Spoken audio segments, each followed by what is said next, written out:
Hi everyone, it's Rax. Path of Exile just had an event that pulled everyone back in, and I probably need to do a separate video on the PoE1 event because Grinding Gear Games said that the event was kind of thrown together from all the ideas that they thought would never actually work in the game.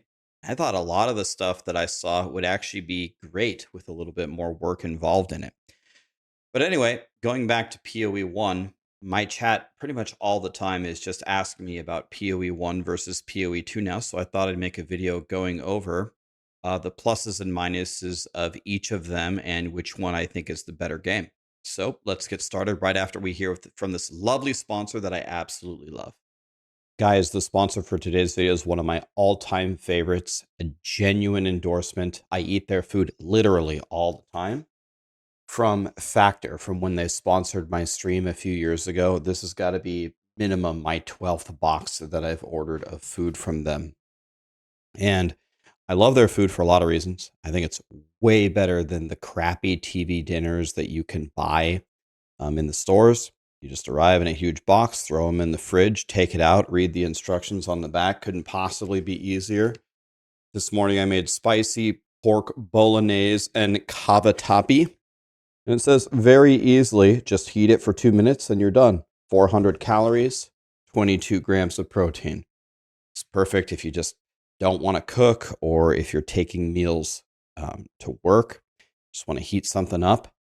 You can see they have tons and tons of choices. They also have, they're expanding their menu all the time. They also have breakfast. They have smoothies. They sent me the smoothie pack. I've actually never gotten this before. I've had the protein shake pack, but I have here cold pressed apple juice with kale, wheatgrass, carrot, orange, and ginger. I can only assume if you drink these things that you'll probably live forever.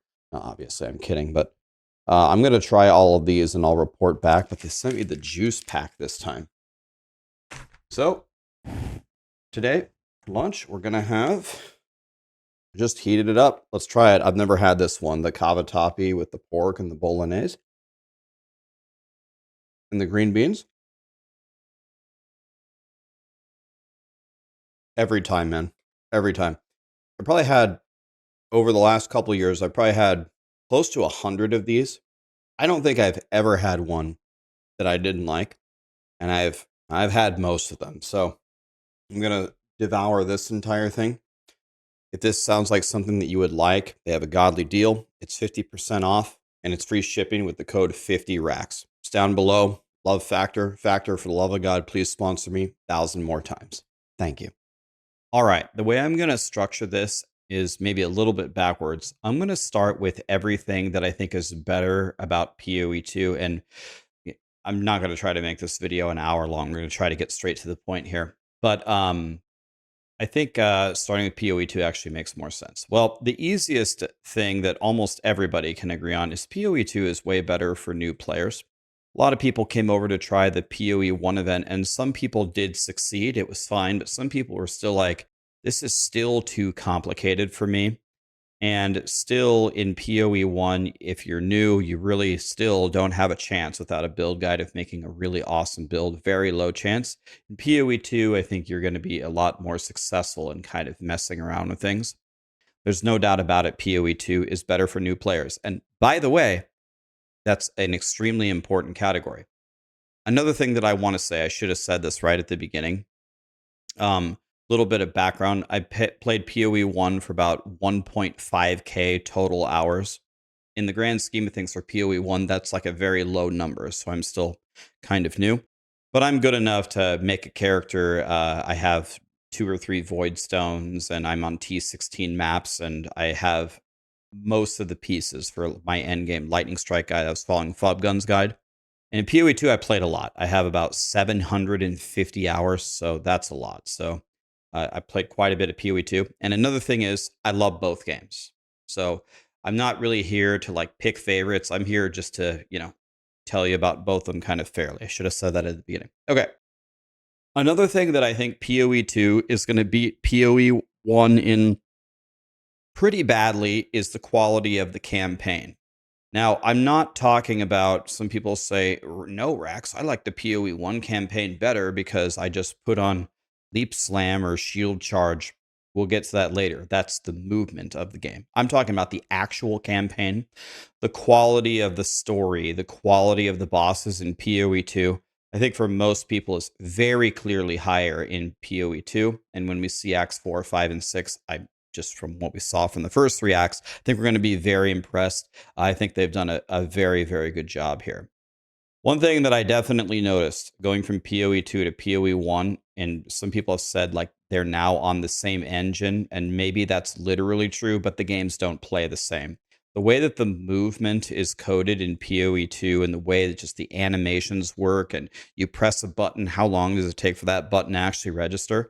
For me, at least, it's way better in PoE2, noticeably better. In PoE1, I have to be a little bit more careful. It feels like PoE2 is the more optimized game. Along with this, kind of similar, PoE2 has WASD. So this is like a main thing about would grinding gear games ever consider adding it for PoE1.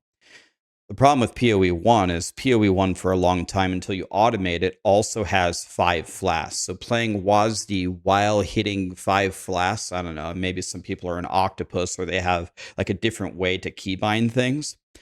But I think WASD would actually be way harder to play in PoE1 because usually there's a lot more buttons than in PoE2. It also is another reason why the new player thing is a little bit better in PoE2.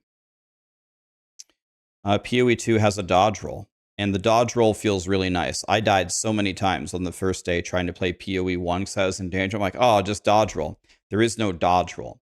Yes, PoE1 has way better movements. You can just blink or shield charge or leap slam or withering step or frost blink out of the way. No problem.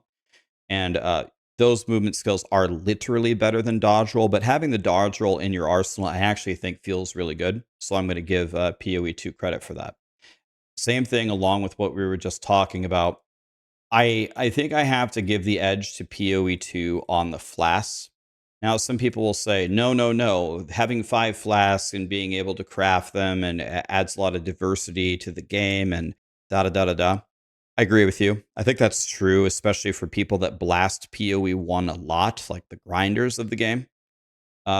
For like the medium players or the casuals who don't play very much, having 5 flasks and having to manage them is an absolute nightmare. I think PoE2 having 2 flasks right now is a better system. I do think the PoE2 system is pretty undercooked right now. I think the flask system needs to be more important somehow. But I like having 2 of them a lot better than I like having 5 of them. I would prefer like the customization to come in other forms of the game so I don't have so many buttons. And then one thing I'll give to both of them is bosses. I think PoE1 has many more bosses, and you could make the argument that because of that PoE1 wins. But from what I've seen from some of the campaign bosses, and what I've seen from the Pinnacle boss, and what I saw from the Breach Pinnacle boss, some of those bosses are pretty damn sick, actually, in PoE2. So I think it's just a matter of time before PoE2 wins. I guess if you were going to vote literally today, maybe PoE1 wins on volume, because Maven and Exarch, a lot of those are really cool fights. I don't want to downplay those.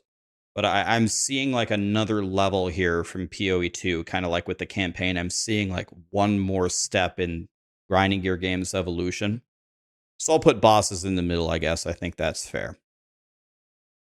So in PoE1, not everyone would agree on this, but this is obviously my opinion. Feel free to discuss your opinion down below. I think the movement here is it's just a selling point for PoE1. It really feels good to start off. You're kind of a slow piece of crap on the beach, and then you get your Quicksilver Flask. Then finally you get your movement skill, but you don't have all the right links. And then you link it all together, and now you got some defense, so you're not that scared. And then you start zooming. I don't know, man. The progression feels good, and the overall movement feels really good. There are some people are going to argue, no, no, no. I like the slower, more methodical combat. And I can see that. I love Elden Ring, for example. Very slow game. One of the best games ever made. So I can appreciate the slow Elden Ring combat. For me, when I think of ARPGs, I definitely crave some more speed there. So going back to PoE 1 felt real good when I started flying around the map. I'm going to give the nod to PoE 1 here. Here's one that might end up losing eventually to PoE2, especially with so many ascendancies coming. More is not always better, but I think the character builds are obviously a lot better currently in PoE1. This is really to be expected because PoE2 is in early access, PoE1's had 10 years of development. There's so many different builds and so many different archetypes that you can make in PoE1. And in PoE2, with the limited support gems and not having all the ascendancies and the skill tree not being really as fleshed out as PoE1's, which brings me to the next thing, the skill tree. I think the character builds here are just superior in PoE1. So then we come to the skill tree or the passive tree. I think PoE1 has better balance within the tree. I think the choices are more meaningful. I think the cluster jewels at the end opening up the tree literally, or some of the legendary like jewels that you can get that really manipulate the tree tremendously, that completely alter what you're doing. It's very hard to compete with that. Now I understand it's an early version of the PoE2 skill tree. And I understand that maybe they don't want it to be as complicated because they've already taken the life nodes out of it, balancing the life and the damage out of the tree to make it easier on new people. That's fair. But until you give me more control over how I'm building my character and just the crazy possibilities and what you can do in PoE1, I just really, really appreciate that. It was very fun to see the different inflection points in building a character again and remembering how many awesome little nodes there are to take all over the tree in PoE1. So I think, again, this is probably pretty obvious, but in terms of balance and just overall polish, even though PoE1 is an old game, the balance here is a lot better. In PoE2, the difference between playing like a starter warrior or a starter ranger with lightning arrow is insane. Like in the quality of life of trying to having to use the rolling slam or just sitting back and shooting your lightning arrow. It's just one is so easy and free, and the other one is an absolute nightmare. A lot of the different starter classes have a pretty good leveling build. Again, as we talked about earlier, there's so many amazing builds that you can go into that's going to be able to clear at least T16 and get you your 4 void stones. You would expect this after 10 years of balance and polish. This is definitely going to win on this side. Now let's get to the big hitters. Let's get to the really important stuff, as if all of this wasn't important. We're going to use the C word here, crafting.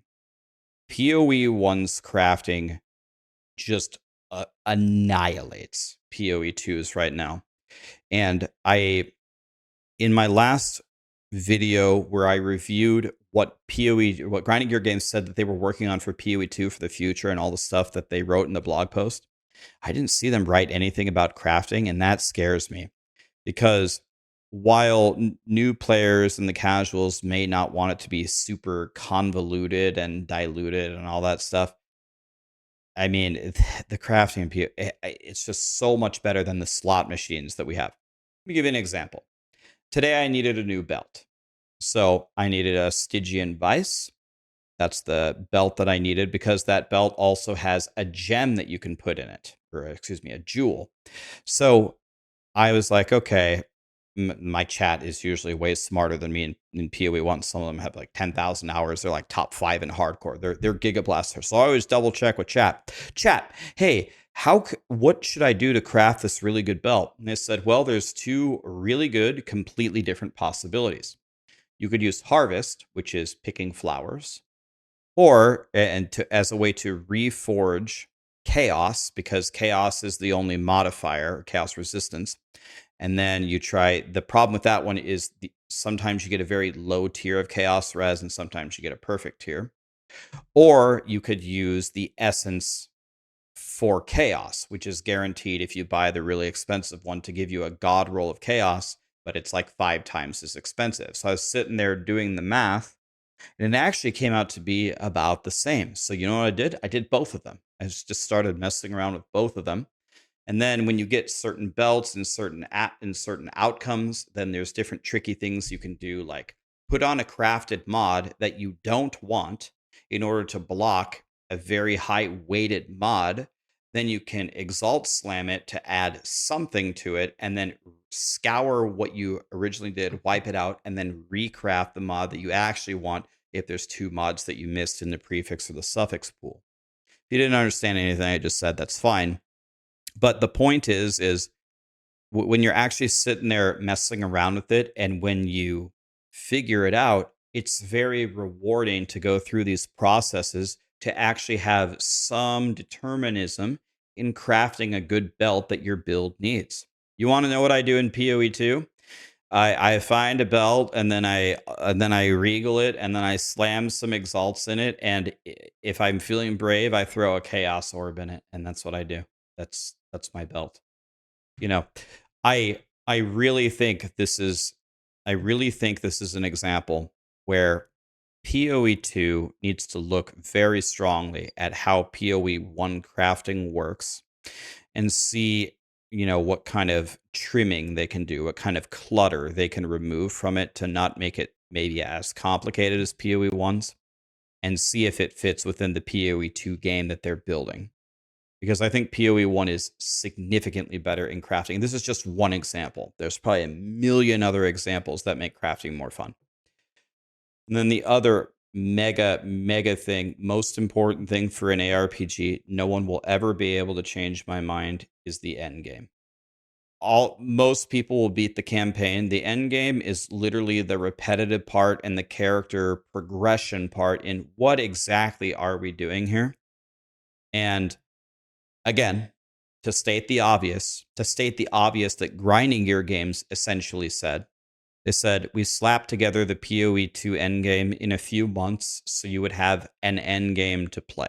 And all we've had from that is a minor patch that was updating the towers and giving you more tries than the pinnacle bosses. And every POE1 league essentially does something with the endgame, almost always. So it's 10 years versus 3 months. I get it. POE1 wins. However, I think it's worth the conversation that POE1 is really just so much better. It's got way more things to do. So in POE2, you run for the citadels to fight the pinnacle boss. And while you do that, well, you could either go for breach, or you can go for ritual, or you can go for what are the other ones? I already forgot. There's 2 other ones. Whatever they are. What's the one with the explodey things? The explodey one and expedition. Anyway, the only one that I felt was very rewarding unless you actually went and bought the King of the Mist invitations so you could level up your ritual was breach. Breach feels really good and rewarding and worth pursuing, and it has a godly pinnacle boss. I think breach for POE2 is kind of like the standard for what every other endgame mechanic should be held against. In POE1, there's so many of them. For example, a new one that I was learning is Blight, which is tower defense. Maybe you love tower defense, and maybe you hate it. If you love it, you can do it all day long. There's literally tower defense maps. They got no monsters in them. You sit there, you plot out your tower defense, then the monsters come and your towers can do the whole thing. You don't even have to attack one time if you're really good at it. Or maybe you hate it, and that's fine. Don't do it. Another thing about it is POE1 gives you a lot more choices. You can choose what you want to do. So I'm doing Blight right now, which gives you the oils to anoint your amulet. And I can just do that forever as long as I'm playing trade. I don't have to do anything else because I can just sell the oils, and with my currency, I can go buy the other currencies of the other things that I didn't do because I didn't want to do them. And then I can make a full character. So I think Zizrin specifically talks about this all the time. But the choices that you have in the end game and in the crafting are just so much more than in POE2. Another thing that I love about PoE1, this has been proven in like 1,000 video games to be extremely effective, is what I call the Pokemon system. It feels so good to go through the white maps, the yellow maps, the red maps, and every time you get a new map that you haven't seen or a legendary map, it gives you a point in your Atlas tree in order to fill the whole thing out. The whole idea of trying to find every map, every leak is very fun for me. It's very rewarding. And even if some people don't like it, some people might be hearing that saying that that sucks. Well, it's been proven that it works in video games. It works in Pokemon. It works as like different achievement systems. People in general love doing that. And I think it's one of the key things that they could somehow bring over to PoE2. Another thing that I like more about the endgame in PoE1 versus PoE2, now this might be controversial. Some people might not agree with this. I think it's way better to build out your cozy little hideout and run the maps from there. So you do the same thing in PoE2. But what I mean is I open the portal from my little map device. Whereas in PoE2, you open a map with a huge world and you go exploring through the world. When you hear those two ideas, when you hear them for the first time, you would say, "Oh, well, of course, exploring the world has got to be way more interesting, right, than just sitting there and just opening a portal and walking through." Not for me. I think it's way better just to have your little map device and say, "I want to run Crimson Temple or whatever the hell they're called. Whatever is it called, Crimson Temple?" And then just walk on it, and you're in Crimson Temple. Versus, oh, okay, here's my map. Okay, I'm here. Okay, where was that citadel again? Okay, it was back over here to the left. Okay, and now which paths connect to it, and which biome is this? Okay, and am I gonna get the bonus or not? Okay, and oh, this isn't connected, and I got to move around the entire thing. You want to know what you do in PoE1 when you get an invitation to fight Maven? You just plug the Maven map. You just play it. So I don't think that's necessarily something that's going to change, but I just want to leave that feedback. I could understand conceptually why that would feel better, and maybe grinding your games is cooking up something that's going to make it more fun. But I think currently for me, I'd rather just open it from my map device. So, and maybe there's other key things that I missed here, and I don't want to sit here rambling for an hour, but for me, these are probably the two biggest discrepancies. I have been playing PoE1 degenerately since Thursday. Today is Sunday. It's the end of Sunday. And I I'm having so much fun just blasting through the map. There's still so much I could do. I'm not even close to being done. I only have a few of my void stones. I still have all the uber bosses left, and they're tough. I got to get way strong. Like, I'm strong, but I got to get way stronger than how I am. In fact, I might have to even reroll another bossing character to even try them. So the amount of content here is crazy. If I can blast all day long for 4 straight days and not be done the game, I you got respect from me, because I'm a loser and I can play all day long and I can fry. I drank a 16-ounce Red Bull for one of the days. We were cooking there. Anyway, I just wanted to give you my thoughts here. I love both games. If I was to pick the one that's better right now, for me it's pretty clearly Path of Exile 1. I can understand if you can't get into it, it's too complicated, there's too many systems. I get it. Some of the people from PoE2, by the way, some people said they're trying PoE1 for the first time. They're going to give it a shot, and they said PoE1 is amazing. So some people that loved PoE2 and had never played PoE1 are saying in my chat that PoE1 is better because they're figuring it out. It's because of the endgame, mostly. It's flying around at the speed of light, and the 1,000 things you can do in the endgame, and learning how to craft your godly stuff feels pretty good. Anyway, what topics did I miss? What thoughts do you have? What do you think I got right, and what do you think I'm an absolute dumbass in? Love to know down below. Yeah, I'll make a video if you guys want me to on the PoE1 event.